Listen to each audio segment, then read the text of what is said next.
Marcão, é o seguinte, algumas coisas que eu trouxe pra gente falar aqui hoje. E assim, a primeira delas é um ponto que me chamou muita atenção. Foi nos primeiros 20 minutos de jogo. O Flamengo teve muita dificuldade pra conseguir jogar. Muita dificuldade. E pra mim, por alguns aspectos, tá? Assim, muita gente fala, a culpa é de quem? A culpa é do quê? Quando tem algum problema no time. E eu acho que quase nunca, ou nunca, a culpa vai ser só de um jogador, ou de um treinador, ou de um problema específico. Vai ser sempre uma conjuntura de erros, de problemas que vai acarretar na dificuldade do time, ou seja lá do que for. A dificuldade para mim do Flamengo ter começado a partida de ontem com muita dificuldade tem dois aspectos. Primeiro, foi a forma com que o Grêmio pressionou o Flamengo com muita intensidade e com uma determinação muito bem definida. O que ficou determinado pelo Filipão para o Grêmio poder marcar o Flamengo? Os zagueiros do Flamengo, o Rodrigo Caio e o Léo Pereira, deixa eles jogarem. Ninguém sobe para pressionar. Agora, os volantes, os laterais, eles não jogam. Eles não podem jogar. Essa era a instrução. Então a gente vai ver aqui 1 segundo de jogo. A bola acabou de sair. A gente vê o Andrés, nem fez isso o jogo com frequência, de baixar aqui para receber a bola, mas nesse momento ele até fez. Ele vem aqui e baixa, e imediatamente o volante já sobe para pressionar.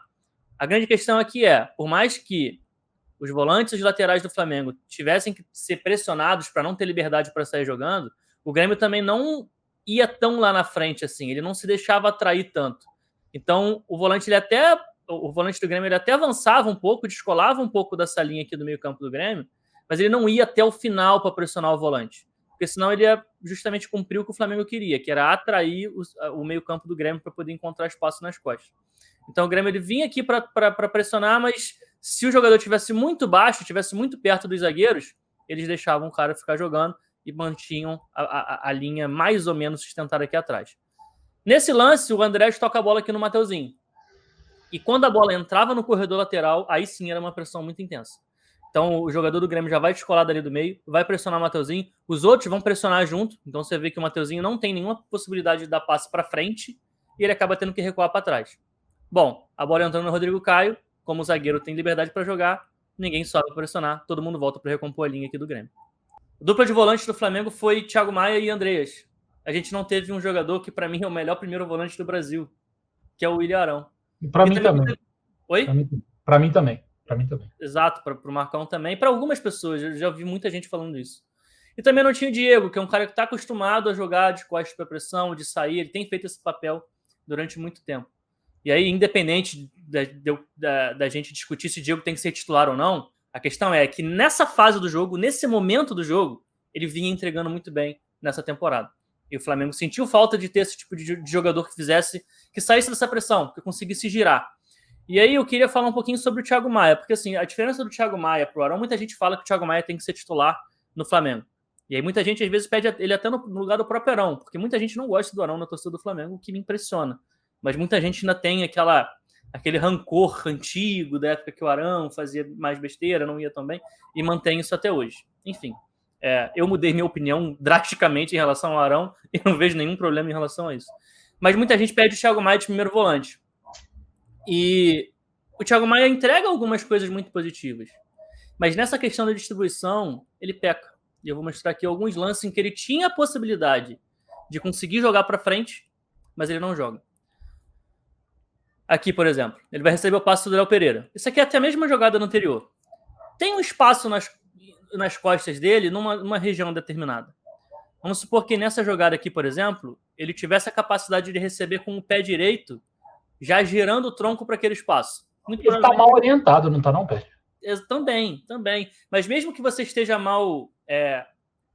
o pessoal da análise chama de perfilamento. Antes de você receber a bola, ele está mal perfilado. Uhum. Por mais que ele esteja mal perfilado, dá para ele fazer o domínio orientado, que é o domínio girando o tronco, em direção ao espaço. Ou, se ele tivesse melhor perfilado, já sabendo que esse espaço estava ali atrás, ele teria que fazer um giro menos complexo para aproveitar esse espaço. Só que como ele não está nem bem perfilado e como ele não vai fazer esse domínio orientado, a opção dele é receber de costas e dar o passo para o René. Ele tem esse espaço aqui atrás, tá vendo? Mas ele não encaixa, ele não consegue fazer esse giro aqui e jogar para lá, ele acaba jogando para trás. Aqui, de novo, ele vai receber o passe, vai receber uma pressão imediata e vai tocar para trás. Aqui ele nem tinha tanta saída assim, mas tinha alguma possibilidade. Aqui, ele vai receber um passe de cabeça do Rodrigo Caio. Olha o espaço gigantesco que tem no meio campo para ele receber, girar e sair jogando. Ele domina de costas. E o tempo que ele perde dominando de costas é o tempo suficiente para o jogador do Grêmio vir aqui pressionar ele. Ele ter que voltar e essa bola que podia ter saído aqui num contra-ataque vai parar lá no goleiro. E aqui um último exemplo. De novo, ele vai receber o passe do Léo Pereira. Olha o espaço que ele tem nas costas. Se ele domina a bola girando aqui, ele quebra esses dois jogadores do Grêmio que estão aqui embaixo da tela.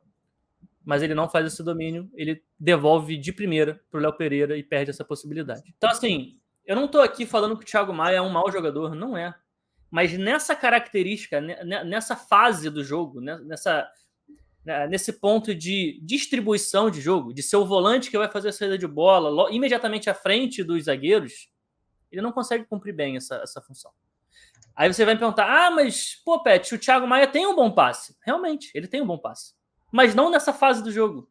Não na construção lá atrás.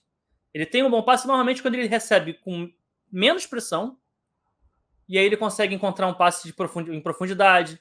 Às vezes, ele já deu vários passes em profundidade para o Bruno Henrique, para Gabigol, ele consegue. Mas normalmente quando ele sofre menos pressão. E o Grêmio estava colocando muita pressão nos volantes do Flamengo. E ele teve muita dificuldade nesse aspecto. Qual que é o ponto positivo que o Thiago Maia entrega, por exemplo, se ele joga de primeiro volante, que o Arão, por exemplo, já não entrega? É a intensidade, principalmente na transição defensiva.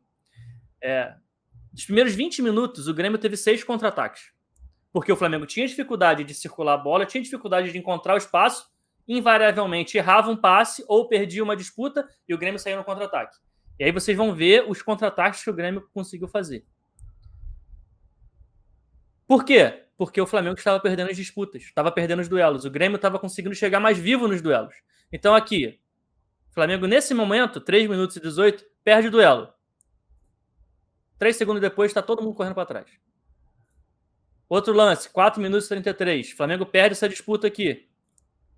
3 segundos depois, está todo mundo correndo para trás. E aqui, mais uma vez, o Léo Pereira perde essa disputa de bola com o Borja. 3 segundos depois, está todo mundo correndo para trás. Então, assim, os primeiros 20 minutos aconteceu com frequência. O Grêmio conseguia fazer esses contra-ataques. Só que o Grêmio não conseguiu ser perigoso justamente, se eu não me engano, em 5 dos 6 contra-ataques. Quem cortou a bola foi o Thiago Maia, porque ele conseguiu recuperar. Ele conseguiu ter intensidade e velocidade para recuperar e cortar. Se eu não me engano, o primeiro contra-ataque, o jogador do Grêmio, o Borja, ele ia sair na cara do gol. Na cara do... Ele dá um passe... Ele recebe um passe cavado por cima da zaga. Ele tá armado o chute e chega tirando. Tava armado o chute, exatamente. O Thiago Maia chega lá de não sei da onde para pressionar o cara e o chute sai machucado.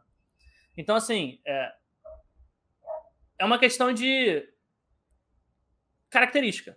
Cada jogador vai te entregar uma coisa diferente.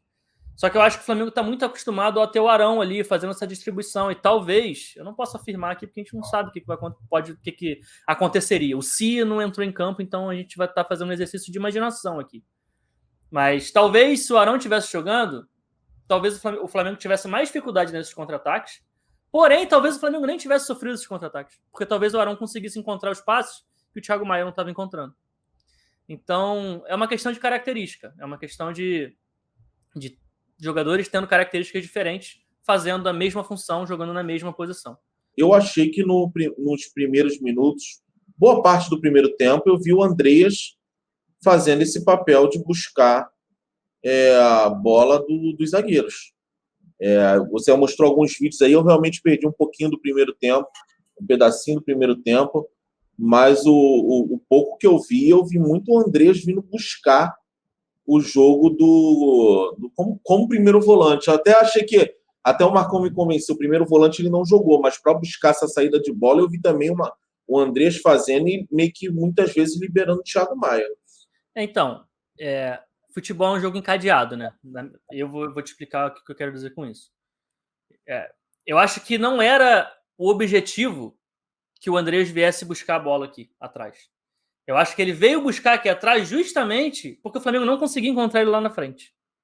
E aí, como consequência, como ele não conseguia ser encontrado na frente, ele vinha para buscar a bola aqui atrás. E eu acho que ele até tem capacidade de fazer essa distribuição de jogo. Melhor do que o Thiago Maia, por exemplo. Melhor até do que o Arão. E talvez melhor até do que o Diego. Ele tem essa característica de distribuição de jogo. Muito bem.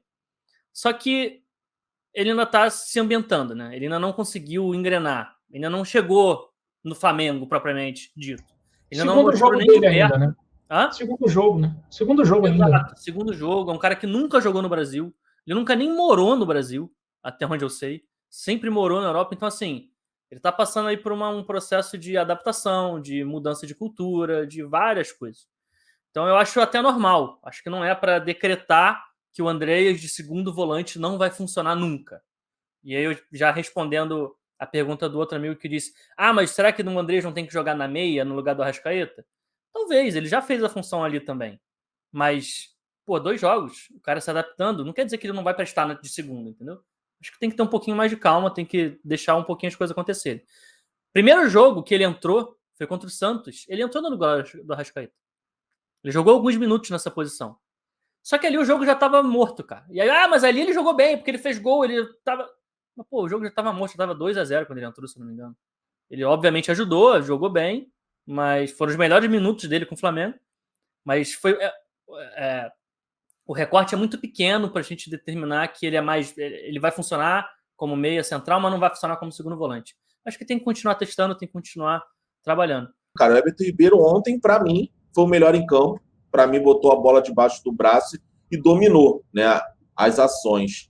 Tem a ver com... A galera falando também que tem a ver com a questão do Isla, esse crescimento. Você vê alguma diferença quando ele joga com o Mateuzinho, quando ele joga com o Isla? O que você vê nesse crescimento do Everton Ribeiro? Muita diferença, cara. Na verdade, assim, antes de falar da diferença, eu queria frisar que mesmo com o Isla, eu já estava achando o Everton Ribeiro melhor. No último jogo, no jogo anterior, ele já jogou bem e era o Isla que estava jogando.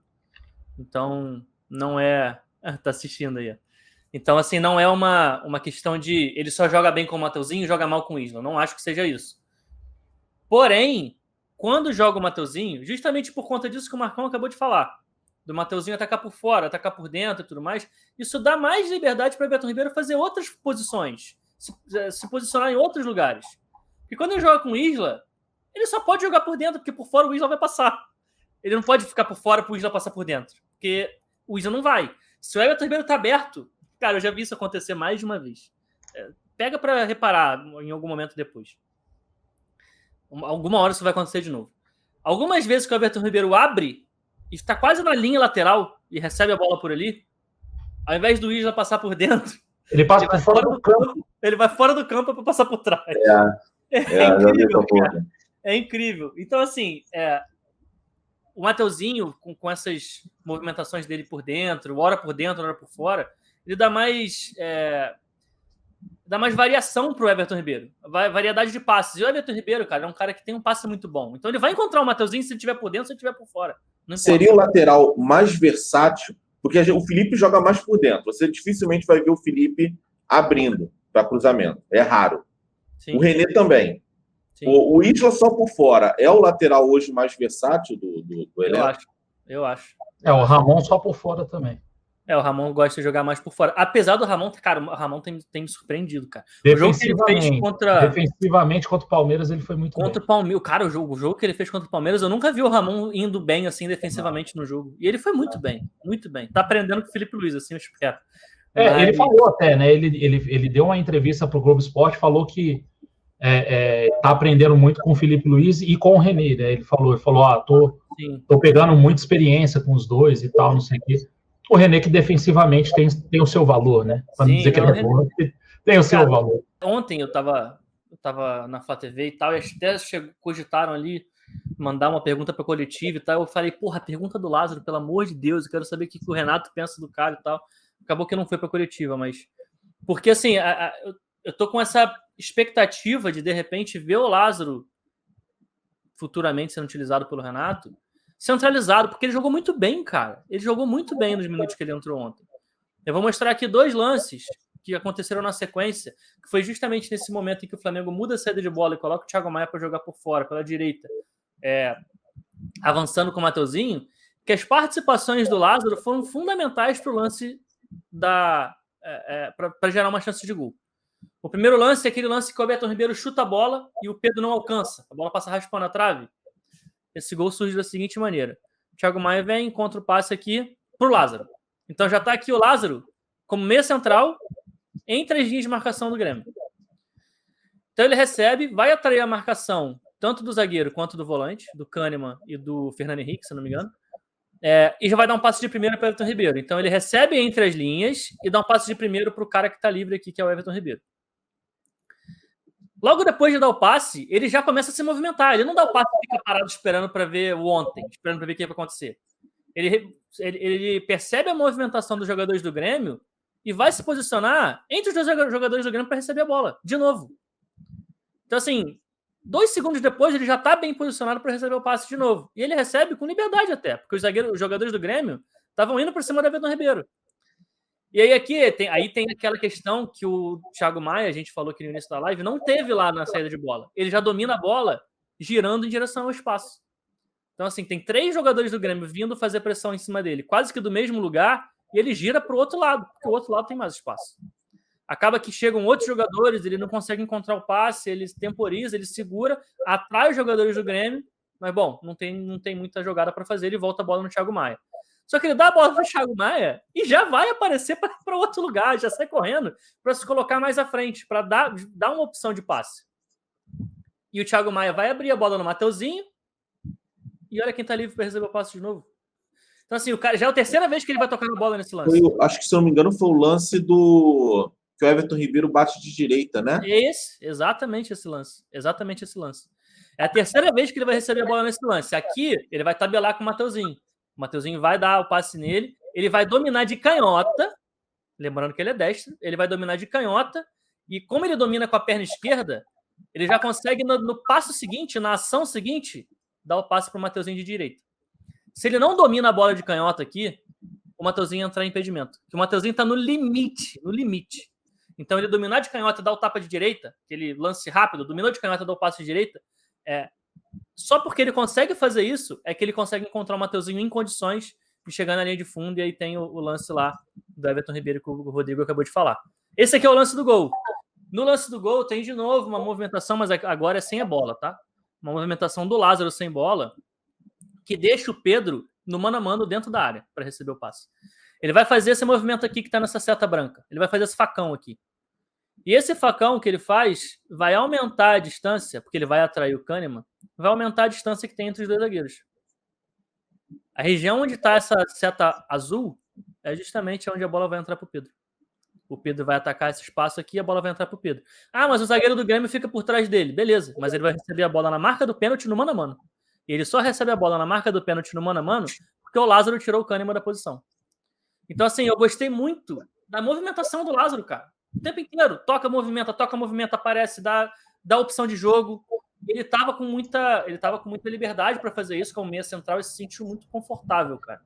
Então eu gostei muito da atuação do Lázaro. Foi importante para a vitória, inclusive. O primeiro gol sai com uma participação fundamental dele em vários momentos do lance. Achei muito legal a participação do Lázaro no jogo ontem. A CBF remarcou 2 jogos do Flamengo. Atlético Paranaense e Flamengo, ela marcou para o dia 2 de novembro, uma terça-feira. E Flamengo e Atlético Goianiense, ela marcou para 5 de novembro, uma sexta-feira. E aí, todo mundo vai falar, tudo bem, né? 2 de novembro e 5 de novembro. Só que se você pegar novembro, né? Finalzinho de novembro e finalzinho de outubro, comecinho de novembro, olha que delicinha que vai ficar para o Flamengo. Flamengo e Atlético Mineiro, dia 31/10, domingo. Atlético Paranaense e Flamengo, dia 2/11, terça-feira. Flamengo e Atlético Goianiense, dia 5/11, sexta. Chapecoense e Flamengo, dia 7/11, domingo. Tá? Então, do dia 31 ao dia 7 são 7 dias, né? A gente vai jogar 1, 2, 3, 4 vezes. 4 vezes em 8 dias. O espaçamento entre um jogo e outro são todos de 72 horas. Mais ou menos. 72 não, horas. Tem jogo pior. Do dia 30... a gente joga dia 31/10. Depois a gente joga dia 2/11. Depois a gente joga dia 5 do 11. E depois a gente joga dia 7 do 11. O último jogo é só 48 horas. Vai ter jogo de novo de 48 horas depois. Vai. Mas Pet, fica tranquilo, vai ter união dos clubes aí. Todo mundo a gente vai ver.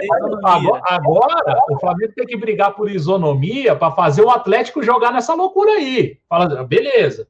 O Atlético não tem jogo aí para pagar também? Tem um monte de jogo para pagar. Tem que pagar na mesma data. Cara, é uma loucura, né? É uma loucura. A CBF é ridícula. É como se fosse assim, olha só, você tem duas opções. Ou você joga sem metade do seu time... Arrebentado, sem ninguém. Sem ninguém, vai todo mundo ser convocado, você vai jogar sem metade do seu time. Ou você joga 2 jogos com 48 horas de diferença. Você tem essa escolha. Aí os caras falam, pô, CBF, ela fala assim, quem mandou fazer time bom? O time tem que ser uma merda. Não tem que ter ninguém convocado, irmão. Entendeu? Convocação tem que ser para time estrangeiro. Não sei o que você tem. O que você quer ter jogador de seleção? Parece que é essa a vontade da CBF, irmão. Pô, é brincadeira, irmão. Não tem como. Cara. Não tem como fazer futebol no Brasil, irmão. Eliminado o Flamengo caiu. Caiu hoje, na madrugada de hoje, 1h da manhã de hoje, né, logo depois do jogo do Flamengo. A liminar caiu. O vice-presidente do STJD suspende aí a liminar do Flamengo até que se tenha o julgamento no pleno, né? E aí vai ter lá a reunião de todos os clubes, vai ser no dia 28. E espera-se que os clubes entrem em um consenso. O Flamengo não joga em casa pelo Brasileiro até o dia 28, então o Flamengo não seria prejudicado com relação a isso. Né? O próximo jogo do Flamengo em casa pelo Brasileiro é no dia 3. Né? Então o Flamengo perderia aí só esse próximo jogo, que é o Flamengo e Grêmio, agora de domingo. Mas aí já estaria dentro daquela expectativa de todos os clubes já estarem jogando, né? Sim, já estaria. Porque aí, a gente vai perder esse jogo do Flamengo e Grêmio, que é agora dia 19, domingo. Né? O próximo jogo é contra o América, é fora de casa. E aí depois, dia 3 do 10, né, 3 de outubro, contra o Atlético Paranaense em casa. Então o Flamengo só seria prejudicado nesse jogo. E a CBF falou que ia correr atrás aí com os governos dos estados para antecipar isso aí, correr para que todo mundo tivesse a possibilidade, para que a gente tivesse a possibilidade de ter público para todo mundo. Né? Cara, tem gente que acha favorável, tem gente que não acha favorável, né? Então, assim, é bem complicado essa questão. O fato é que isso, para mim, nunca foi questão de saúde pública, isso nunca foi, é questão esportiva. Todo mundo quer levar vantagem da sua forma, entendeu? Da forma que acha melhor, entendeu? Aqui eu consigo levar um pouquinho de vantagem. Opa, então é aqui que eu vou me agarrar. Aqui eu vou me agarrar. Então, e assim vai, né? É tão absurdo que a primeira divisão não tem público e a segunda divisão vai ter. Né? O jogo do Cruzeiro vai ter, tem outros times da segunda divisão entrando com a liminar e jogando. Né? Já tem, acho que são 8 cidades das 16. Na segunda divisão parece que tem 16 cidades envolvidas na competição. Né? São times de 16 cidades. Das 16 cidades, parece que 8 têm a possibilidade de ter público. E o pessoal está entrando com liminar e as 8 cidades vão ter público. Ninguém entrou com recurso e a Série B vai ter público e a Série A não vai ter público. Ou seja, o vírus só gosta de jogo bom. Ele não vai no jogo ruim. No jogo da Série B, lá não. E no jogo bom da Série A, ele aparece. E aí não vai ter jogo. Né? Eu acho que é basicamente uma tentativa dos clubes dar uma freada no Flamengo. Se fosse outro clube, eu acho que não teria isso. E é legal, você falou assim, tá todo mundo tirando uma casquinha. O Atlético ficou na dele. Ele falou assim, se o Flamengo jogar, eu jogo também. Porque o Atlético já tinha a eliminar. Só a galera lembrando que o Cruzeiro jogou hoje, tá? Com o público. E outra coisa, lembrar que isso afeta o jogo contra o Barcelona, que a princípio estava marcado para ter 50% da carga. Já vendeu ingresso, inclusive. Já eram 20% do prêmio Não, é porque assim, era um teste. 20% no primeiro jogo do Grêmio, da Copa do Brasil, que passou, ia ser 30 desse próximo, para ter 50 contra o Barcelona. Agora, não sei se isso vai interferir na questão da porcentagem de ingressos para o jogo do Barcelona. E aí tem aquela questão, né? Eu acho que tudo é movido por São Paulo. O que acontece em São Paulo? São Paulo só liberou público em novembro. Vocês sabem por quê? Porque tem Fórmula 1 em novembro. Tem que ter público na Fórmula 1. Interlagos? Tem Fórmula 1 em novembro. E também, Marcão, cá entre nós, desculpa, quem é paulista, não tem carnaval. Aqui, mano, o prefeito já está pensando lá na frente. O daqui é um grande evento, o carnaval é um grande evento, o cara já está querendo pensar lá na frente, mano. É basicamente isso. Legal, o Yuri Botelho falou aqui, Confiança já vai jogar com o público também. O presidente do Fortaleza pediu torcida contra o Galo. Na Copa do Brasil, né? Pelo jeito não vai passar. O Carlos Matheus falou que o Vírus não assinou o pacote Premier da Série B. Tem que ir no jogo pra poder ver. Cara, a galera é demais, velho. O nosso chat é demais. Amanhã já tem reunião na CBF para liberar o público na Série B. Tá vendo? Então, assim, se a questão é de saúde pública, não tem como, irmão. O Vírus só ataca a primeira divisão. Só vê jogo bom. Vírus elitista. Só vê jogo bom. O Felipe Barros mandou outra mensagem aí. Moro em São Paulo e concordo 100% em relação ao público. Aqui já está tudo aberto com 100% da capacidade, ou seja, pura hipocrisia. Eu vi a chegada do Santos na Copa do Brasil. O Santos postou. A chegada do ônibus do Santos na Vila, o Peixão, inclusive tinha um cara batendo palma todo descoordenado. Lotado, hein? Lotado. Era melhor o quê? Bota os caras para dentro do campo, todo mundo testado e com máscara. Do que ficar do lado de fora, todo mundo sem máscara, tomando cerveja, amontoado. E a festa foi tão boa, Marcão, que se estendeu até depois do jogo, né? Eu não sei, não fiquei sabendo. Não, quebraram o time do Tardelli, fizeram emboscada. Fizeram emboscada pro Tardelli. Os caras estão malucos lá, filho. Os caras Agora, aí... O engraçado aqui é o seguinte, a gente toma muito como exemplo, a gente que eu falo assim, a gente que gosta de futebol, e a imprensa também toma muito como exemplo o quê? A Europa. Porque na Europa aconteceu isso, então aqui no Brasil deveria acompanhar. Aqui no Brasil a gente deveria, né, seguir a Europa, e a gente gosta até quando segue algumas coisas. Eu ainda tenho algumas coisas que eu nem gostaria de seguir tanto. Libertadores é uma delas, né? Mas estamos seguindo, final única, essas coisas vem tudo de lá, irmão, né? Aí, não, a divisão de cotas tem que ser como? Tem que ser igual ao campeonato inglês. Fizeram, o Flamengo está recebendo mais do que recebia, tá? A galera fez para ferrar o Flamengo está recebendo mais do que recebia. Não, tem que ser o modelo inglês. Sabe como é que foi na Inglaterra? Teve Liverpool e Manchester sem público. E teve o West Ham e não sei quem lotado. Era por cidade lá, né? Era por cidade, irmão. Era por cidade. O West Ham, que era em Londres, estava lotado, irmão. E o Liverpool estava com micharia, merreca lá. É importante falar, Marcão, e era por cidade por questão de saúde pública. Isso. As cidades que estavam mais tranquilas, em que já não tinha mais tanta gente sendo contaminada, dependendo da curva, parará e tudo mais, nesses lugares podia. Mas tinha um limite, tinha um número mágico lá. Passou desse número, não pode nessa cidade. Parou. Na Europa, a saúde pública vem na frente da parte desportiva. Exatamente. E, cara, e pensa comigo, a Inglaterra... Era isso que a gente tinha que imitar, porra. Exato, e pensa comigo, a Inglaterra é um país desse tamanho. O Brasil é um país gigante. Então, assim, o que está acontecendo no Rio não necessariamente é a mesma forma que a doença está lá no Amazonas, que não é a mesma forma que a doença está no Rio Grande do Sul. Olha só. Cada lugar está num... Grêmio e Fortaleza, irmão. Irmão, é Rio Grande do Sul e Ceará. Pô, se tu pegar Rio Grande do Sul e Ceará e botar na Europa, dá 3, 4 países, irmão. Sim. A Eurocopa foi assim. E foi agora. Tem 2 meses, agosto foi. Sim. Tinha estádio lotado e tinha estádio vazio, irmão. Ninguém reclamou de isonomia. Ninguém reclamou dessa. Então, assim, a gente copia aquilo que é interessante para alguns. E aquilo que realmente a gente deveria ser sério para copiar, a gente não copia. Eu acho assim, cara. Eu acho assim.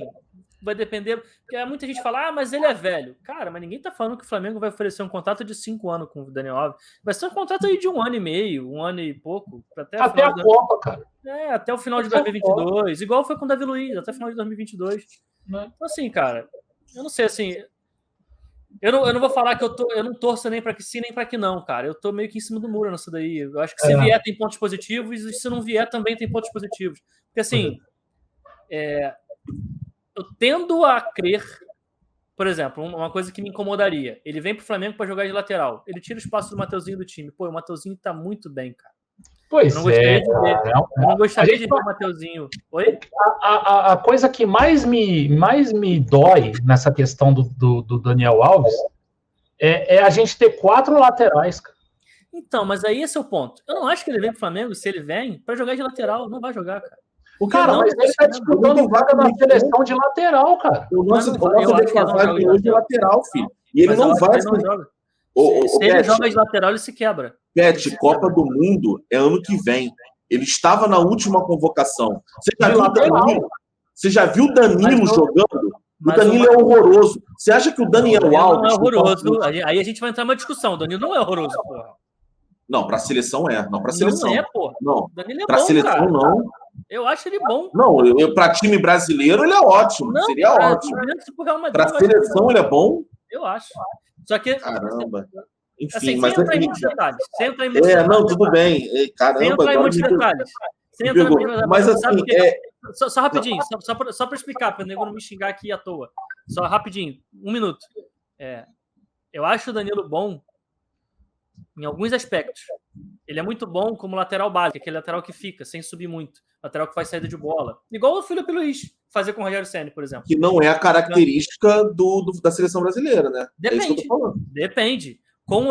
Quando era o Danilo e o Lodge, o Renan Lodge, era assim. O Danilo ficava e o Renan Lodge se mandava lá pra frente. Com todo respeito, o Danilo é tão bom defensivamente que no jogo contra o Equador, o Gabigol teve que cobrir ele, mesmo ele não atacando.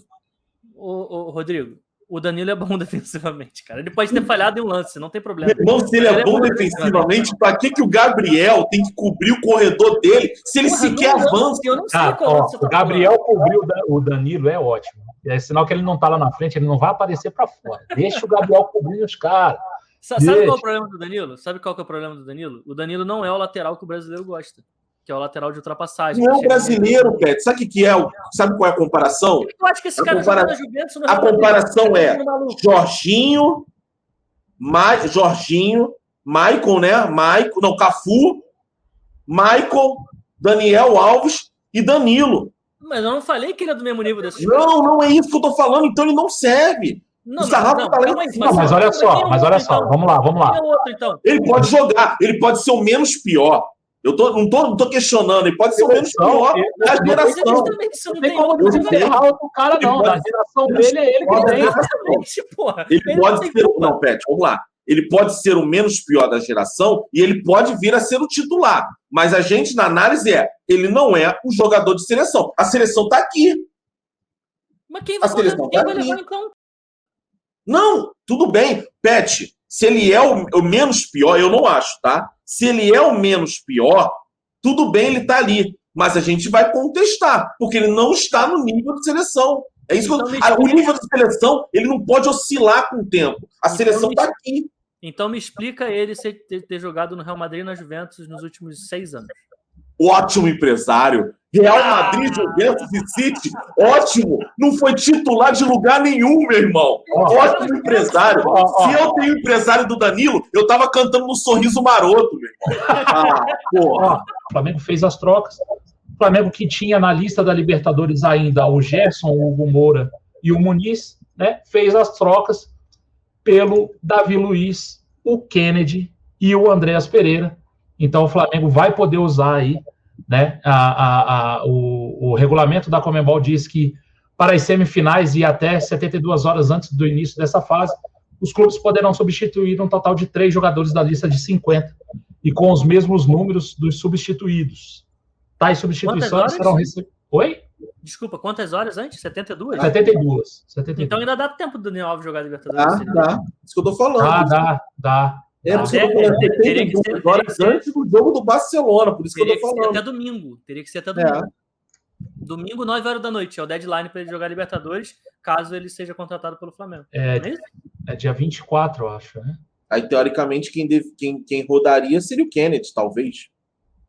Entendeu? Vai deixar o Kennedy de fora? Tem que deixar alguém.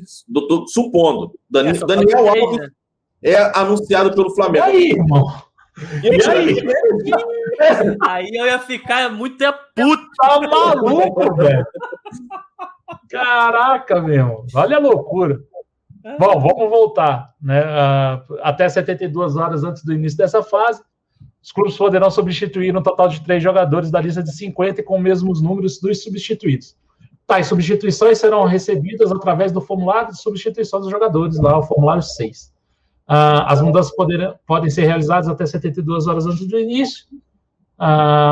Então, já foi.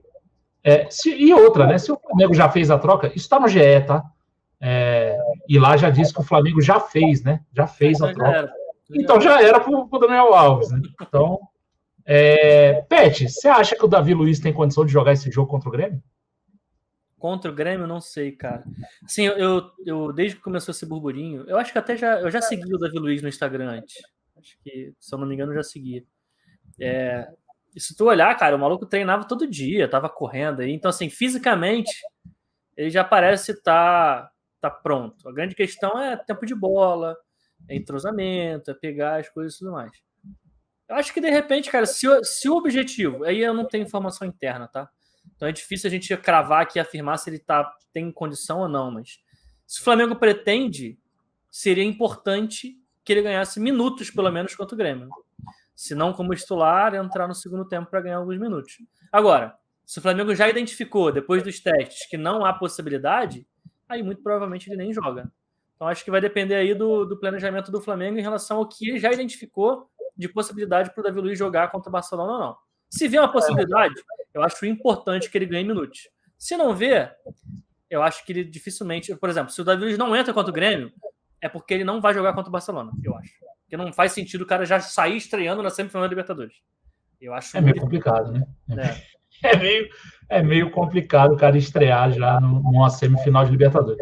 E aí, para falar de semifinal de Libertadores, né, dá uma atualização rápida aqui no departamento médico do Flamengo. O Bruno Henrique fez a primeira parte do trabalho com o grupo, né, e depois deu procedimento na parte da transição. O Felipe Luiz fez um trabalho leve com o fisioterapeuta em campo. O Diego segue sem treinar com o grupo. O Arrascaeta fez um trabalho de fisioterapia na parte interna. E aí o Arrascaeta e o Felipe Luiz são dúvidas para o Flamengo e Barcelona na próxima quarta-feira. O Bruno Henrique está bem próximo de voltar. E o Diego, mesmo sem lesão, né, só tem um edema na panturrilha, está há um bom tempo sem treinar com o grupo. Isso aí são informações do Vene Casagrande, tá? O Bruno Henrique fez a primeira parte do treino do Flamengo com o elenco e depois fez trabalhos individualizados. Davi Luiz evolui na parte física de forma gradativa e ainda não tem estreia confirmada, falou o Diogo Dantas. Então, essas são as informações do Flamengo aí na parte física.